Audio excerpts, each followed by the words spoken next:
So in this segment, we're going to be 61 subscribers, well, 60. We'll call it the 61 subscriber special. Normally, I wait a bit just in case someone unsubs and ruins the moment. But I think we're at a solid 61. So I just wanted to talk about a video about overthinking. And so my words may not come out the clearest of this because this is a topic where I think a lot of people are reluctant to talk about, especially me. I am quite a big overthinker as well, and people always claim that, but there is an easy way to figure out if you are a person who overthinks things, and we'll be talking about that today. And the words that I say may not resonate. If you're trying to find the specifics of what I'm saying, it may not be the clearest because of the fact that I'm a rambler as well. So, and the point of this video is to say that. I guess what I want to say before I start the video is try not to look at the specifics of the things that I'm saying, but try and figure out what I'm trying to say. Try and figure out the meaning behind what I'm trying to say, as cryptic as that may sound. Hopefully that'll become clearer as the video progresses. And it's to say that overthinking is a curse, really, because it sees you in doubt, and then you can't really do much when you start doubting and second guessing yourself. There's a really great video here of Chael Sonnen talking to Uriah Hall and his group during the Ultimate Fighter, where he, I can't play the clip because I get copyrighted, but the point of what he says is you can people say that failure isn't an option. Failure is the easiest option. Giving up is very easy in most situations. If you're in a financial situation, this video does not apply to you because you are in a situation where you cannot fail, because you can lose potentially everything. But it's kind of the mental struggle of doing certain actions, or should I get up and do a video today, or should I just stay in bed all day, that sort of thing. Or not being hired for jobs, should I just give up? Can I give up? Which is the answer is no, because once you give up, then you have no chance of success at that point. And the point being is, this situation here, situation A, I've named it, so it could be anything. It could be writing an essay, or asking someone out, or just trying to start a conversation with someone, that sort of thing. And where you're really reluctant to do something because you're nervous things might go wrong. And so here we have situation A. This is a situation you can attribute to whatever you want it to be, whatever situation you're going through right now. And then you have different text boxes where you've got different outcomes. So you've got outcome, say we'll call this one outcome A, for example. And so what would happen is, in your head you're thinking, right, if I do this thing, this video is going to get very messy, by the way. Outcome A could happen. Okay, so you have outcome A, and so outcome A could happen. Outcome A could be a good thing. You successfully pass your essay. You put in the time, you put in the work to get the outcome, to do the essay. Then you got outcome B. So outcome B could be you didn't get the grade you wanted. Outcome B could be, instead of getting a first, you got a 2-1, or you got a 2-2 in your essay, or the person you wanted to talk to didn't want to talk to you, or you asked this person out and they said no. Okay, so here you have outcome B. So this is, we'll call this one the unsuccessful. Okay, and we'll call this one successful. So that's outcome A is good. Outcome B is bad. Outcome C will be failure. Outcome C will be, I failed this essay, or I failed this essay, or the person I wanted to just flat out rejected me. That sort of thing. Okay, so you got outcome B is failed, or failure. I should say failure, but it doesn't matter. So here you have the three possible outcomes of the situation. Here you're fine. If you're in this boat and you're thinking about something and you're trying to figure out what the outcomes of what could happen here. You're not doing too bad. But what happens when you go into, so outcome A, you're done, you're successful. Okay, it's hard to overthink something when you've done something right. But what happens when you start overthinking things? What happens when in your head the situation has not finished yet, the situation has barely started? And say, for example, if you're writing an essay, outcome B, you failed. Okay, what happens then? You write another situation. You write, all right, did badly on my essay. I could fail. I could I'm not going to get the grade I want. What happens then? Panic. So you panic. You panic because you're not going to get the grade you wanted, because you're thinking, oh, what if I fail this essay? What if I do really badly? Okay. So you have outcome B, panic, and I've spelled panic wrong. So you're going to see how bad I'm spelling in this video. So you've got that one. So that's a possible outcome. If you're unsuccessful in your essay, a situation could happen where you panic. You might fumble the rest of your essays. You might think, is this really worth it? And then what would happen is, if you start thinking like that, then you will fail. It's almost guaranteed at that point. Once I find the text boxes again. Oh god, where have they gone?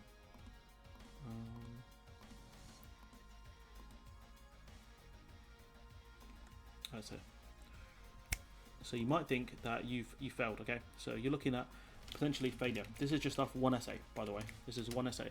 Might be worth 30 or 40% of your grade. Might be worth 10%. And so you think you're looking at failure in that situation. And what you've done there is, before you've even written anything down, before you've even really started, you've got failure in your head. You've got failure in your mind already. And what that means is you're going to panic when you're writing this essay. It's not going to be your best essay. Why? Because you're already thinking, I've lost. And so what happens when you're looking at, situation outcome C, where you think you have failed? God damn you, text box.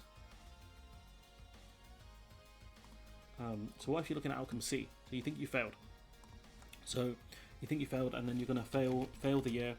Or say, for example, if you think you're going to ask someone out, what happens then? You're unsuccessful, you failed, you panic. You begin to panic. You think, what if this person doesn't like me? Failure. It's not the end of the world if someone doesn't like you. That's just the way it is. If you do badly on an essay, say you get 2-1, or even if you get a 2-2 in an essay, that's not failure in itself. It just depends on what you do from there next, and that's something we'll be talking about in a few minutes. So what happens when you fail the year?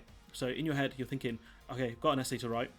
What happens if I fail this essay? I could fail the year. Everything can go wrong, and this is where you start, full blown panic.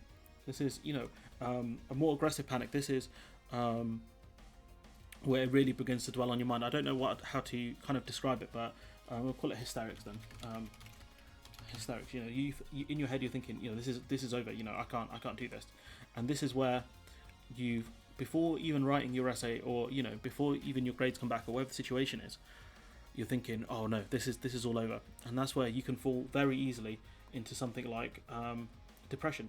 You can fall very easily from either of these 2 points into depression. And so the question you need to ask yourself isn't what happens if these situations happen. The question you need to ask yourself is, once I find there is the shapes, is how do I avoid this situation? How do I do my best to fall into outcome A, which is successful? How do I do that? And so if it's an essay, you got to think, I've got to put time into this essay. I've got to put a lot more time into this essay because I think it's not my strongest point, or maybe it's one of your first essays and you're not sure how to write. So what do you do in that situation? You've got to think to yourself, all right, how do I achieve success here, rather than thinking about what happens if I achieve failure here. That's the real trick that I've learned, is how can I avoid these outcomes. And chances are you can stack the deck as best you can. The way I think about it is, Yu-Gi-Oh, where you can build the best deck you possibly can, but if you don't get the luck, or the kind of the heart of the cards, or whatever, however you want to describe it, chances are you might not win. You might not be successful in that situation because you just weren't lucky in that situation. Maybe you got a bit of a hash marker, they gave you a 2-1 instead of a first, or whatever, but you can put yourself in a situation where you can achieve that higher grade by putting time into work, by asking for help. And that's the key critical thing here, is asking for help, because chances are your essay won't be as bad as you think it is, especially if you're in A levels, or you've made it to university. Chances are that means you've got some sort of talent. Either that, or they're letting anyone in university, and let's not be unfair. I got into university, so maybe they are. But point being is that in that situation, how can you achieve outcome A? What can you do to achieve this? You can put time into your essay. You can put a lot more time into your essay than you normally would. You can really think about the topic before you commit to writing anything. You can start brainstorming ideas. You can start asking for help, which is key. You can ask help from classmates. So it's always good to befriend classmates, especially the smart kids in class. It's also worth seeing what help the university has on offer. Emailing your lecturer, making sure you have enough time to email your lecturer and ask them, I want to write this essay, I want to talk about these things, how would I go about it? And chances are they will help you. I never had a lecturer at university turn me down when I asked them for help. Never. I had probably 4 or 5 different lecturers, I think, over my 4 years at university, maybe 6 even.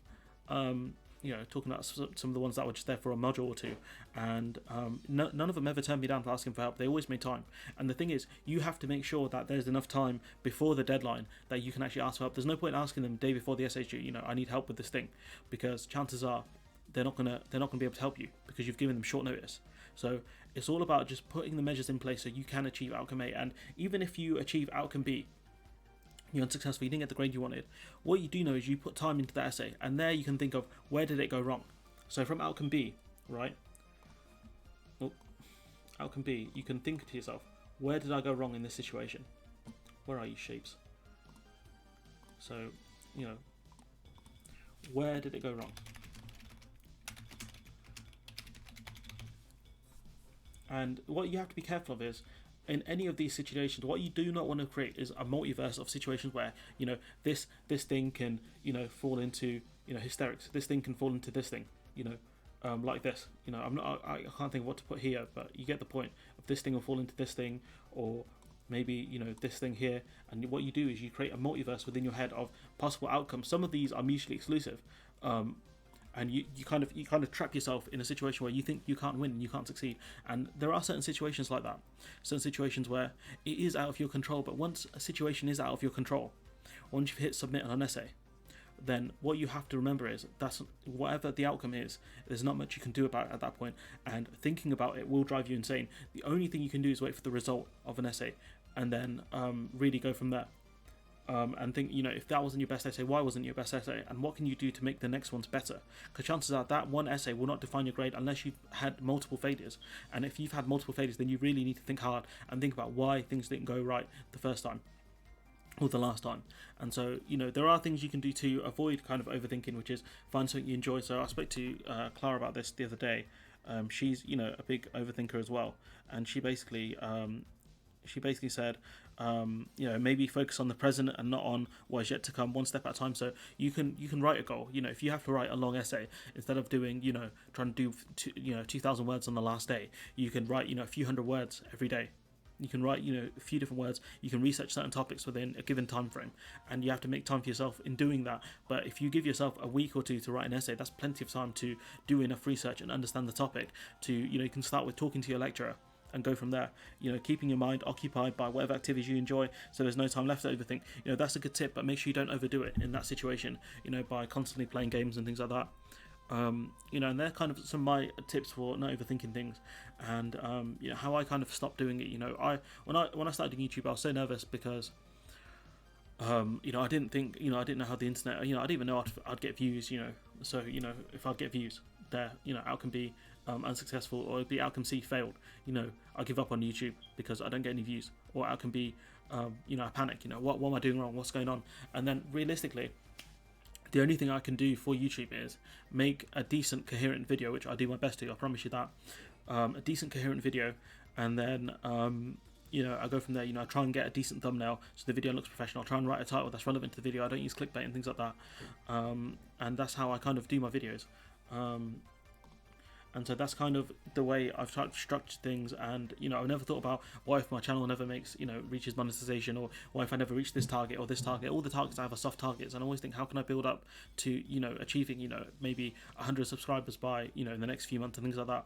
I always put in soft targets. I stopped beating myself up over failure a long time ago, because that's very destructive. Attacking yourself over a failure because you didn't get the grade you wanted, or things like that, or lashing out at yourself, it doesn't work. Especially doing that or lashing out at other people, it doesn't work, because all you do is make your problems worse. In that situation, you make failure far more pertinent in your mind, where you think, if I go wrong, what do I do like that. All you have to do is make sure you make time for yourself, but make sure you put in the right measures, the right cards to prepare for being successful. And that's the key that I've realized. It doesn't have to be perfect. If you don't write an essay, if you write an essay that's good but not perfect, that's not the end of the world. All you have to do is make sure it's the best essay you can write.